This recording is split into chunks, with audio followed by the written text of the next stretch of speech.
새해를 맞이하는 송구영신 예배에 창세기 4장 1절부터 8절의 말씀을 통해서 바른 믿음이 참된 복입니다 라고 하는 제목의 말씀으로 은혜를 받고자 합니다. 인간이 왜 병들고 죽느냐?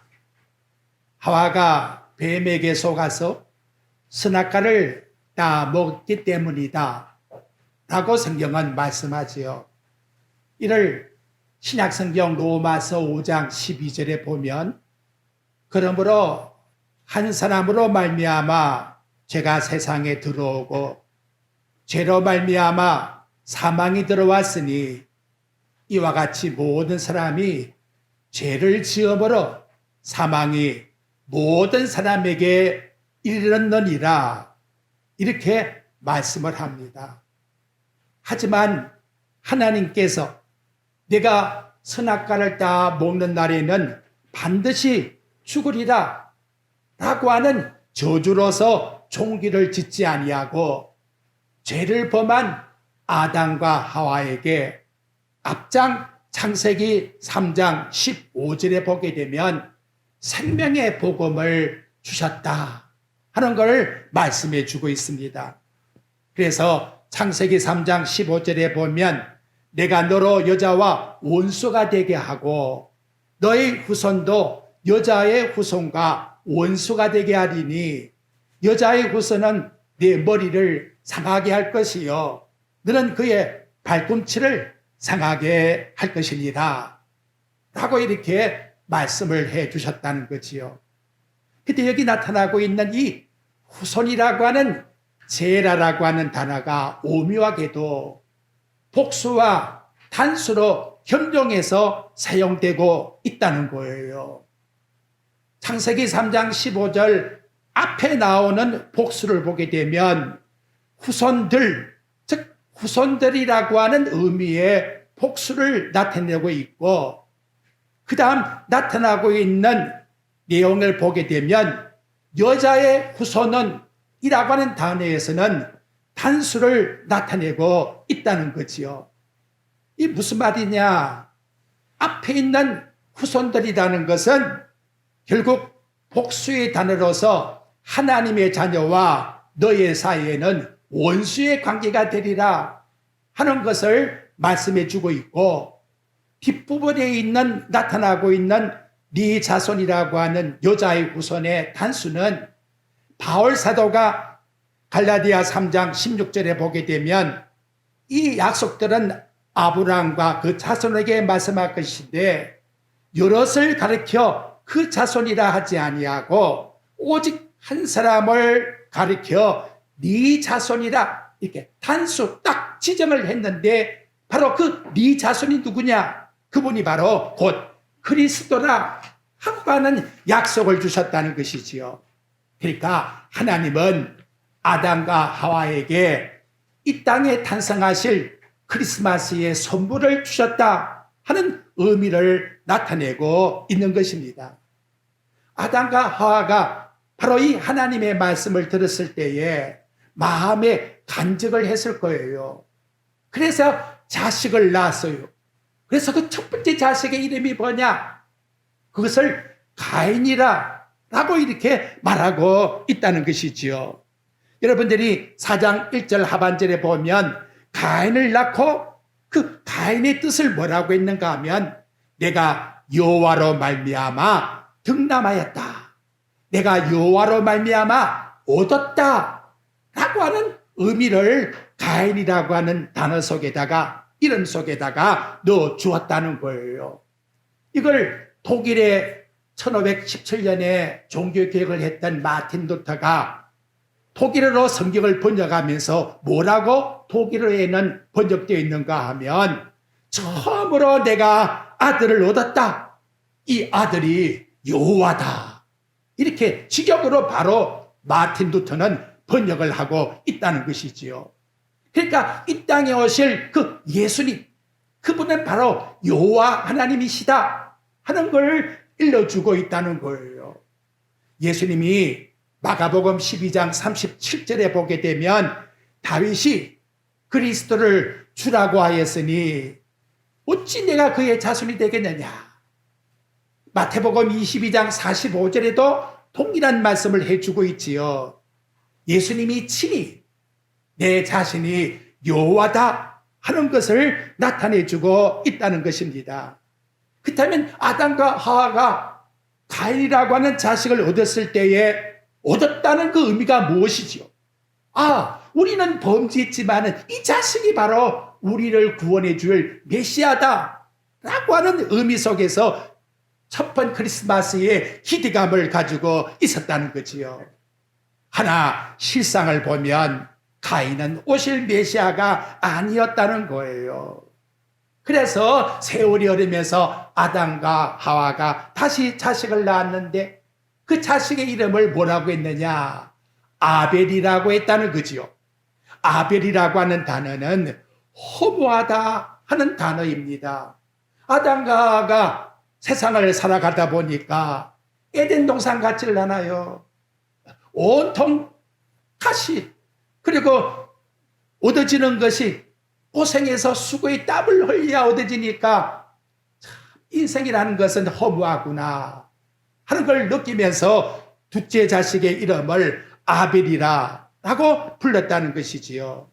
성경은 가인은 메시아가 아니고 마귀에게 속한 뱀의 후손이라는 것을 전개해 주는가 하면 반대로 아벨은 허무하지만 이분의 일 통한 나타나는 것이 여자의 후손이라는 것을 전해주고 있다는 것입니다.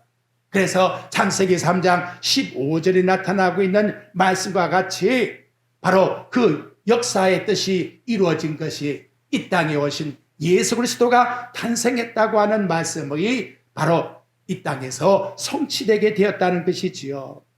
영적으로 생각하게 되면 가인은 제사를 드리면서 마음에 촉기심을 가지게 돼요. 그래서 결국은 자기 동생을 죽이는 형제로서 최초로 살인사건이 일어나게 되었다는 것을 말씀해 주고 있는 것입니다. 우리 이 시간 송구 영신 예배를 드리면서 다시 한 번 더 내 인생의 진정한 복이 무엇일까 하는 걸 이 성경 말씀 속에서 내 자신이 바르게 정립이 되어야 됩니다. 진정한 복이라는 것은 세상에 나타나고 있는 형상적인 복을 취함으로써 얻어지는 것이 진정한 복이 아니라 보이지 않는 영의 세계 속에서 하나님의 선택을 받아 하나님의 선택 속에서 구원을 받은, 그래서 하나님께 속한 자가 된 것이 진정한 복이라는 것을 가인과 아벨 속에서 나와 여러분들에게 나타내주고 있는 것입니다. 그래서 이 한 시간에 새해의 최고의 복이 뭐냐? 그 복은 바로 믿음이라는 것을 이 한 시간 우리 마음속에 하나님의 말씀을 통해서 정립하시기를 바랍니다. 첫째 드리고 싶은 말씀은 가인과 아벨의 종교관이 너무 유사했다는 거예요. 너무나 비슷했다는 거예요. 진짜와 가짜가 복이 정말로 구분하기 힘들 정도로 유사했다는 것을 나타내주고 있다는 거예요.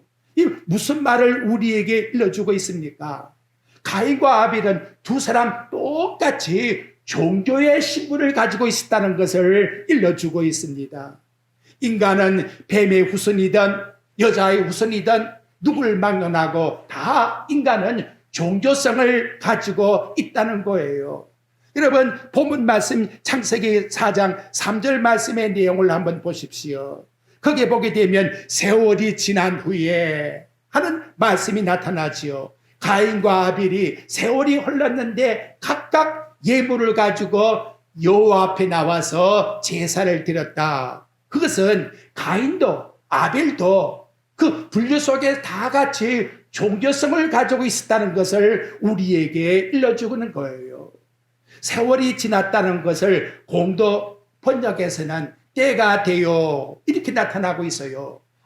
무언가가 이들은 이미 제사를 드려왔고 때가 되니까 1년에 한 번씩 아니면 몇 번씩 어떤 때에 정해놓은 것이 되니까 비로소 가서 하나님께 예배를 드렸다. 그래서 현대의 성경에는 추수 때가 되어 이렇게 번역하고 있다는 거지요. 가인의 후손도 아벨의 후손도 다 같이 때가 되면 그 무리들이 다 하나님 앞에 나와 예배드리는 그런 공통적 종교심을 가지고 예배를 드리고 있었다는 것을 우리에게 나타내주고 있다는 거지요. 이게 무슨 말이냐? 인간은 여러분 누구나 다 종교성을 가지고 있어요. 그래서 전쟁에 나가면 종교가 없는 병사가 없대요. 하물며 심지어는 자기 부모라도 찾는다는 거죠. 다 자기의 종교성을 가지고 있다는 거예요. 그래서 역사를 보면 국가는 망해도 절대로 종교는 망하질 않아요. 계속해서 흘러내려고 있다는 거지요.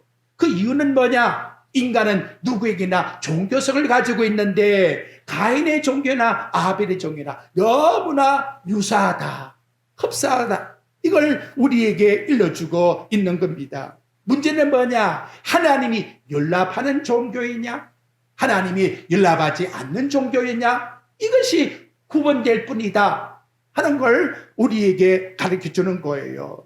두 번째 여러분 기억할 것은 가인과 아벨이 하나님께 제물을 가지고 나왔다는 거죠.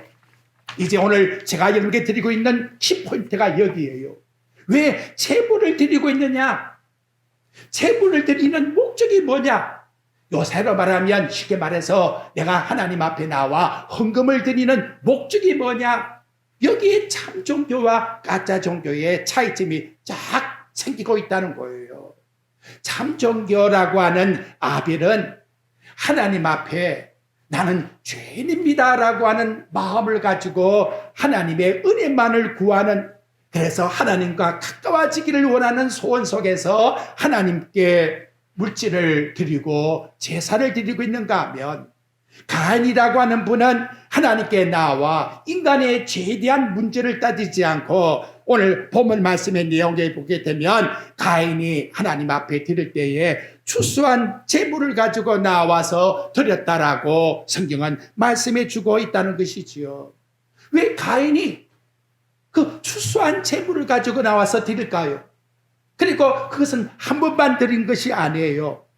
여러분이 본문 말씀의 내용에 보게 되면 3절 하반절에 여호와께 드렸고 그렇죠? 그리고 4절 말씀에 보면 아벨은 자기도 양의 첫 새끼와 그 기름으로 드렸더니 계속해서 뭔가가 반복되고 있다는 걸 우리들에게 일러주고 있다는 것이지요. 문제는 뭐냐? 드리고 드렸지만은 받는 하나님의 제사가 있는가 하면 받지 않는 하나님 앞에서의 예물과 제사가 있다는 것을 나타내주고 있는 것입니다. 오늘 송구영신 예배로 하나님 앞에 왜 나와 예배를 드립니까? 왜 하나님 앞에 감사의 헌물을 드리고 있습니까? 드림의 목적이 뭐냐라는 것이지요. 가인같이 내가 오늘도 추수단을 가지고 나왔으니까 우리도 많은 추수단을 더 많이 주세요, 이런 인간의 욕심을 가지고 나와 하나님께 드린다면 하나님 수백 번 드려도 받지 않는다는 거예요. 이게 너무 유사한 가짜 종교의 특징이라는 것을 일러주고 있는 거예요. 그렇다면 아벨의 종교는 뭐냐? 아벨의 종교라는 것은 신약에서 해답을 줍니다. 베드로전서 1장 19절과 20절에 보게 되면 오직 허먹고 점없는 어린 양 같은 그리스도의 보비로 피로 된 것이니 그는 창세 전부터 미리 알리신 바 되었다는 거예요. 하나님이 아담과 하와에게 가죽옷을 지어 입히면서 이미 일러준, 창세 전부터 일러준 분이 누구냐?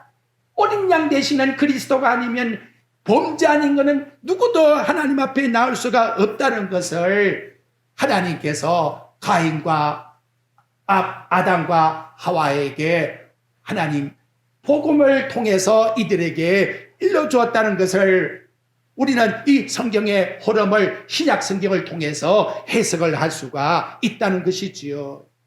두 분 다 하나님 앞에 제물을 통해서 연락받기를 원했지만은 하나님이 바라시는 것은 인간은 죽은 영혼인데 아무리 많은 걸 드리고 내 몸을 드린다 해도 하나님은 받지 않는 거예요.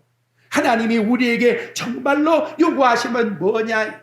하나님이 나와 여러분에게 기뻐하시는 것은 오직 어린 양 되시는 예수 그리스도의 십자가의 죽으심을 의지하고 하나님 앞에 나올 때만이 우리 하나님이 바로 그 재물과 그 인격을 하나님이 받으신다라고 성경은 우리에게 확실하게 일깨워주고 있는 것입니다.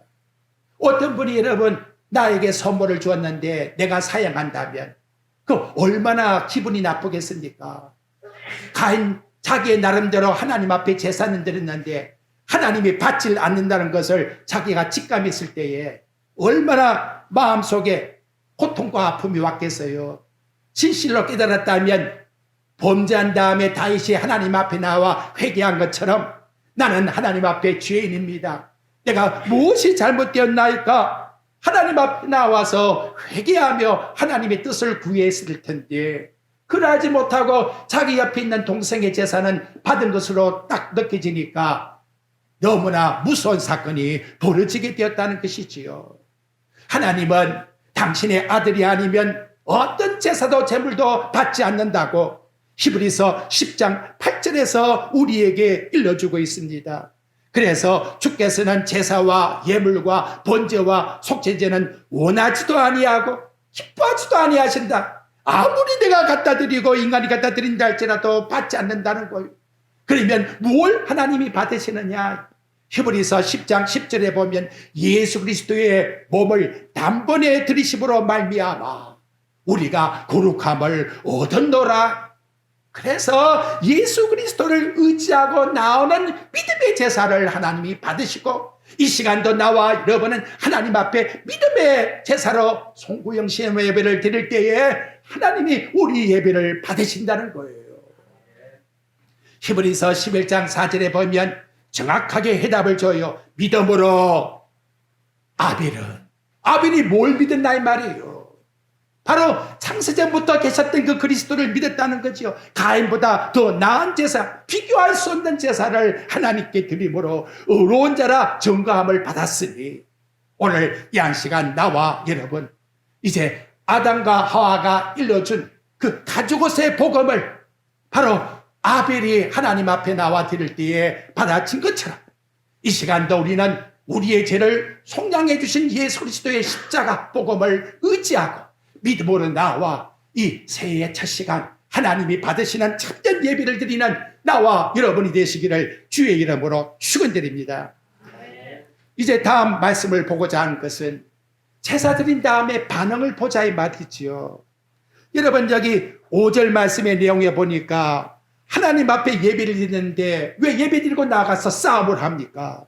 5절 말씀에 보니까 이 가인 종교요. 가인과 그 제물은 받지 아니한지라 그 가인이 몹시 분하여 안색이 변하니 왜 마음에 분노심이 생기고 안색이 변합니까? 가인의 종교는 인간의 우울성을 항상 마음속에 가지고 있었다는 거예요. 그래도 내가 너보다 더 나아. 이 우울성을 인간이 죄인이라는 사실을 알고 내가 죽어야 될 텐데 나는 죽이지 못하고 그래도 내가 살아남아야 될 텐데 아벨을 하나님께서 응답하시니까 저 죽여야 돼. 왜? 내가 살아남으려고 하니까. 내가 살아남으려고 하니까 자기 동생의 동족을 죽이지 않으면 내가 살아남을 수 있는 앞으로의 길이 없다. 이걸 생각하니까 아벨을 죽이게 되었다는 것이죠. 여러분 하나님이 받으시는 예배가 뭐예요? 아름다운 종교 시설입니까? 웅장한 예배의 분위기입니까? 아니면 좋은 프로그램입니까? 하나님은 그거 원하는 것이 아니에요. 아담이 일러준 가족 피 흘려 우리를 속량해 주실 장차 오실 메시아에 대한 믿음을 가지고 나오라. 이것이 바로 아벨의 종교요. 하나님이 기뻐하시는 종교요. 나와 여러분 2013년도의 영적의 승패는 이미 끝났어요. 우리의 마음속에 뭘 가지고서 한 해를 살아가려고 합니까? 가인같이 곡식단이 더 많아지기를 소원하고 나오고 있습니까? 십자가의 십자가의 보혈을 우리 머릿속에 망각하고 나온다면 아무런 의미가 없는 종교예요. 하나님이 우리에게 요구하시는 것은 오직 진리이신 그리스도만을 의지하고 나오라는 거지요. 제가 문자가 왔는데 우쭈거리가 없어요. 목사님 새해에 축복을 줘야 될 성경 구절을 있지 않습니까? 그거 주문하라고요. 여러분 그런 종교입니까? 기독교가? 올도 구주뽑기에서 하나씩 나눠주고 거기 나오는 구절이 올 해에 나가는 복받을 그런 구절입니까 여러분? 참 너무나 안타깝잖아요. 예수 그리스도의 보혈을 잊어버리고 문자를 가지고 와서 정쟁이처럼 점을 쳐서 복받으려고 하니까 얼마나 우리 하나님께서 탄식하시겠습니까? 하나님이 새해에 우리에게 요구하시는 것은 바른 믿음으로 출발하라는 거예요. 바른 믿음으로. 그래서 로마서 1장 17절에 보게 되면 복음에는 하나님의 의가 나타나 믿음으로 믿음에 이르게 하나니 오직 의인은 믿음으로 말미암아 사는 것이지 제비뽑기에서 복받는 게 아니란 말이에요. 이걸 확실하게 우리 마음속에서 다짐하고 인정하는 그 자, 그분이 바로 올해에 복받은 자라는 것을 기억하시고 험악된 세상에다가 꿈꾸지 마시고 우리의 소망은 오직 그리스도뿐이라는 것을 기억하십시오. 놀라운 것은 여러분 예수 그리스도에 의지하는 그 믿음이 겨자씨만한 조그마한 믿음이 있다 할지라도 그 조그마한 믿음이 나를 구원시키는 거예요. 놀랍잖아요.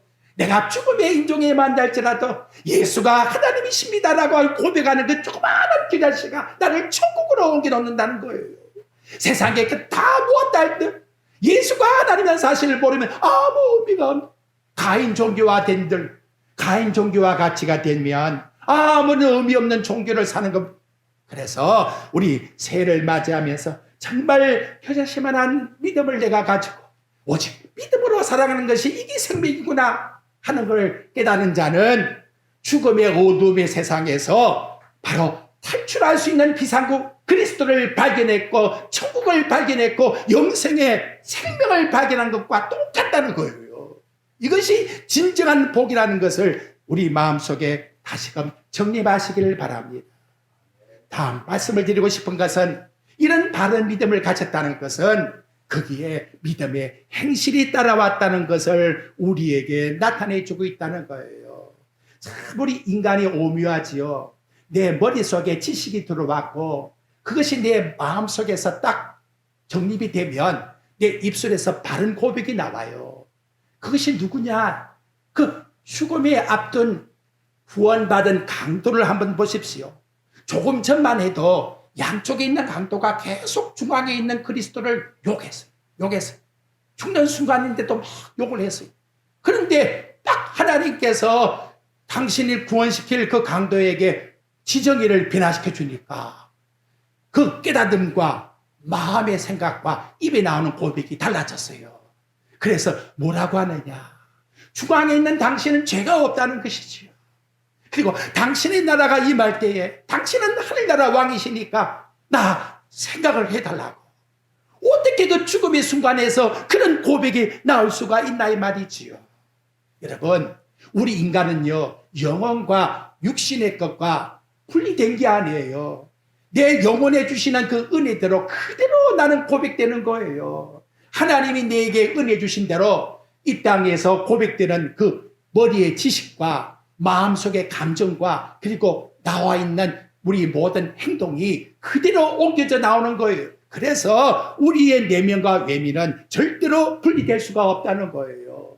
가인은 하나님 앞에 나와 제사를 드릴 때에 이미 그 전부터 동생을 질투하고 있었다는 거지요.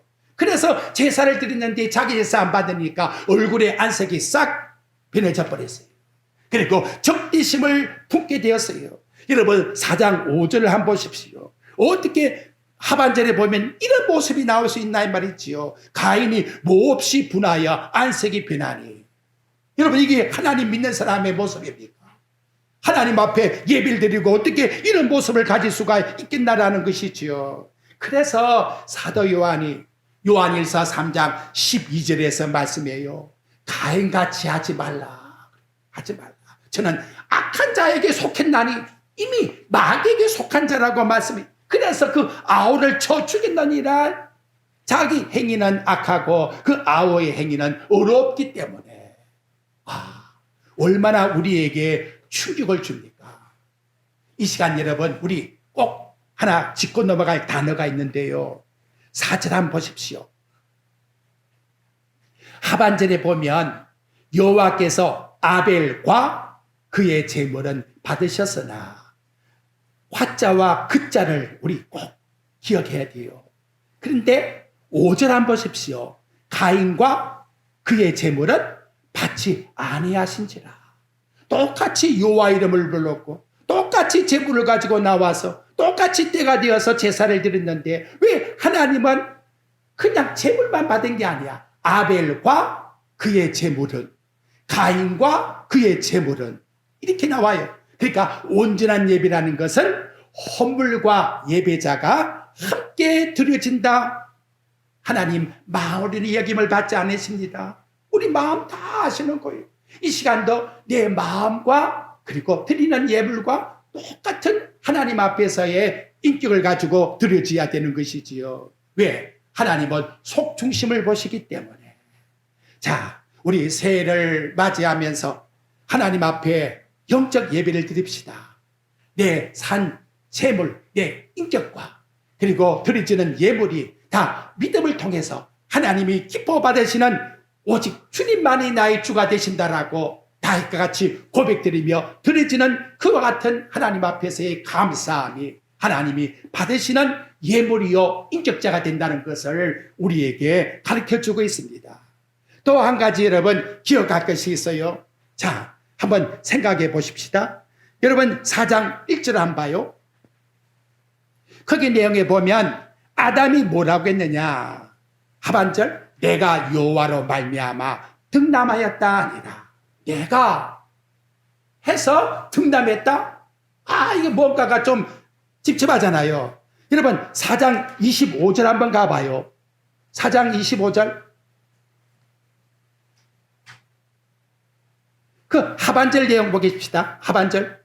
이는 하나님이 내게 가인이 죽인 아벨 대신에 다른 씨를 주셨다 하며. 변했지요. 뭐가 변해서요? 두 문장을 보니까 뭐가 변해서요? 주어가 변했잖아요. 그죠? 앞에는 내가 득남했다 했는데 결국은 내가 한 수고는 가인밖에 없어. 그런데 셋을 낳고 나서 뭐라고 말씀하지요? 하나님이 나에게 주셨다 라고 고백을 하고 있다는 것이지요. 자, 우리 새해를 맞이해서 출발하면서 이제 우리에게 중요한 단어는 무엇이죠? 내가 라고 하는 주어를 쓰지 마시고 하나님이 나에게 주었다. 항상 주어가 하나님이 라고 하는 머리에 마음을 가져야지. 그래도 내가 수고했는데, 내가 고생했는데, 내가 이렇게 했는데 그래서 얻었다. 가인밖에 얻을 게 없어요. 가인밖에. 자, 우리 마음을 완전히 바꾸시고 주어가 이제는 주님께서 내 주인이시고 주님이 주셨기 때문에 그런 것이고 주님을 통해서 하나님이 이루신 것이다 라고 하는 것을 우리 꼭 기억을 해야 돼요. 그리고 하나만 더 합시다. 왜 이게 이렇게 중요하냐라고 말한다면 이제 여러분 4장 끝부분에 나타나고 있는데 26절 말씀을 한번 보십시오. 가인의 후손에는 이게 없어요. 그런데 비록 아벨이 죽었다 하지만 셋을 통해서 대신 주었고 그래서 그 셋을 통해서 낳은 자식들의 후손은 어떠한 이름이 붙었느냐? 자, 우리 26절 한번 읽어봅시다. 뭐라고 말씀하는가? 시작. 셋도 아들을 낳고 그 이름을 에노스라 하였으며 그때의 사람들이 비로소 여호와의 이름을 불렀더라. 아멘. 얼마나 감사한 말씀입니까? 인본주의의 의미에서는 여호와의 이름을 불렀다는 말이 나오지를 않는 거예요. 하나, 셋의 후손을 통해서 비록 아벨이 죽었다 하지만 셋을 통해서 하나님께서는 믿음의 후손 속에서 여호와의 이름을 찬양하고 기쁘시게 드리는 그와 같은 자손의 복을 받고 있다는 것을 오늘 우리에게 일러주고 있다는 것이지요. 저는 그래요. 아벨이 이 땅에 살아갈 동안에 정말 인간의 수완대로 다 살지 못했지만 얼마나 가치 있는 삶을 살았느냐. 예배드리다가 예배 때문에 하나님의 영광을 위해서 죽었다. 저는 그래요. 신약에 나타나고 있는 스데반 집사와 같구나. 얼마나 아름다운 죽음을 이루었으면 믿음으로 아벨은 이렇게 신약에 와서 하나님께서 칭찬을 주고 있는가라는 거지요. 우리 새해를 맞이하면서 1년 동안의 내 소원을 책앙본으로 다 적었다 해도 하나님으로부터 출발되는 주어가 아니면 아무 의미가 없어요. 여러분, 아무 의미가 없는 것입니다. 우리의 인생의 주어는 어디서부터? 하나님이, 태초에 하나님이 천지를 창조하시니라. 근원부터 하나님부터 출발되어 나와야 되는 거예요. 그게 얼마나 오묘한지요. 여러분, 마태복음 1장 1절의 출발이 어떻게 나오죠? 아브라함과 다윗의 자손 예수 그리스도의 계보라. 예수님이 하나님이신 그 족보 속에 나와 여러분이 우리도 믿음으로 들어와 있어야 그게 진정한 복이라는 거지요. 그리고 제가 장례식 때마다 설교 드립니다만은 요한계시록 14장 13절에 나타난 내용을 보면 하늘에 음성이 나서 기록하라고 했는데 지금 이후로 주 안에서 죽은 자가 복이 있느니라. 이 가치성을 나와 여러분이 가지고 살아갑시다.